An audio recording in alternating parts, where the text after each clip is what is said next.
Second rendez-vous de la tournée à la lisière de l'Écosse et de l'Angleterre. Voici le cadre mirifique de Kildare, forêt, lac, pour une session très cross-country.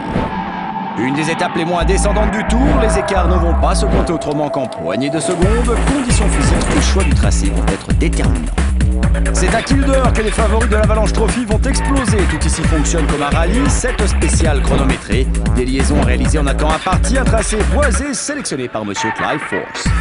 The Avalanche crew in South Salomon have brought is something new, it's something fresh, it's growing in popularity, and if you don't get on that, then you're just crazy. It's an awesome race series, and everybody should be part of it. If you're into mountain biking, you should be able to endure it.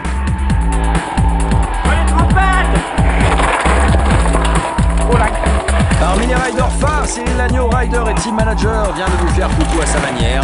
Nick Pascal, gagnant de la tournée 2007 est là, Greg Doucet, David Vasquez et Danny Hart vont faire parler d'eux, sans compter Rémi Absalon, Franck Parolin et Jérôme Clemens, que vous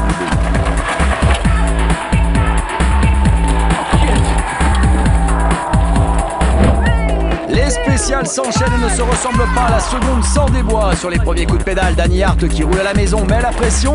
Clemens lui enchaîne les meilleures trajectoires et Cyril Lagneau vous dissèque le terrain à l'oreille. Il y a des petits relevés.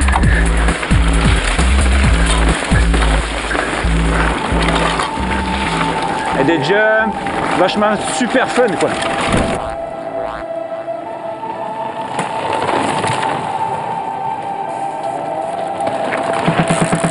C'est physique, à la fois bien technique, donc c'est le mec qui va être bien complet ce week-end devrait gagner. C'est plutôt sympa, c'est amusant, les pistes sont bien tracées et il faut quand même, c'est pas de la descente pure, il faut quand même pédaler et ça fait tout le charme.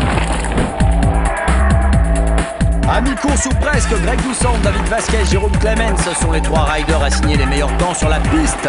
Les Anglais Danny Hart et Matt Harrington sont les Anglais les plus en vue. Nous vous laissons profiter des meilleurs descendeurs à Mach 2 dans les bois anglais de Kildare.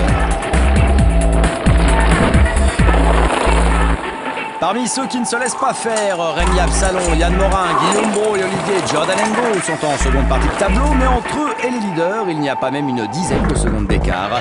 D'une spéciale à l'autre, les pilotes enchaînent leur quête de la meilleure ligne à choisir.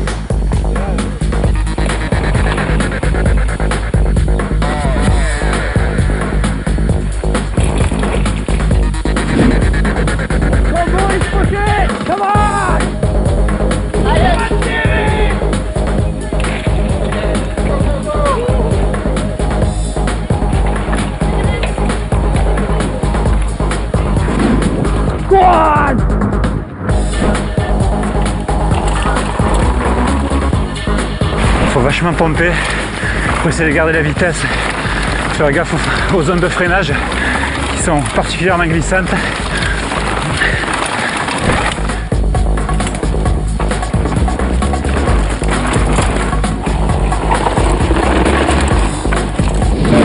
Big country, Un bien beau pays, miles from home. Let's see what this enduro is all about. 5, 4, 3, 2, 1. Dernier coup de pédale pour nos valeureux riders. Le chronomètre continue son histoire d'amour avec l'Espagnol Vasquez et les Français Clemens et Doucet qui laissent rêveur tout un adepte du deux roues non motorisé quant à leur style de pilotage. Arrive l'ultime spécial du jour. Si on additionne les résultats des uns et des autres, Vasquez et Doucet sont presque en tête, quelques petites secondes derrière l'ineffable Jérôme Clemens. Ça se tire la bourre à chaque fois avec à la coup de seconde. Donc jusqu'à la dernière, jusqu'à l'arrivée, on ne saura pas qui est devant.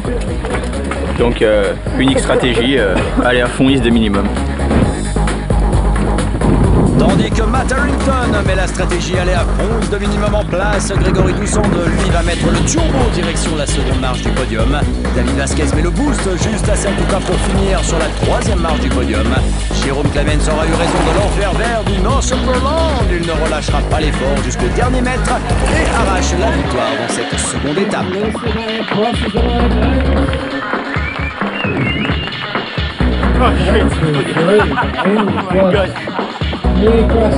Voici, outre le podium, le top 10 de l'étape. Beaucoup de grands noms français et espagnols sont en haut de tableau. Le contingent anglais s'est fait dépasser à domicile. Le général lui est plus que chamboulé, Doucet mène, Clemens suit, Vasquez est bien là, Parolin et Absalon sont en embuscade. Tout ça juste avant l'étape la plus mythique du circuit de descente mondial.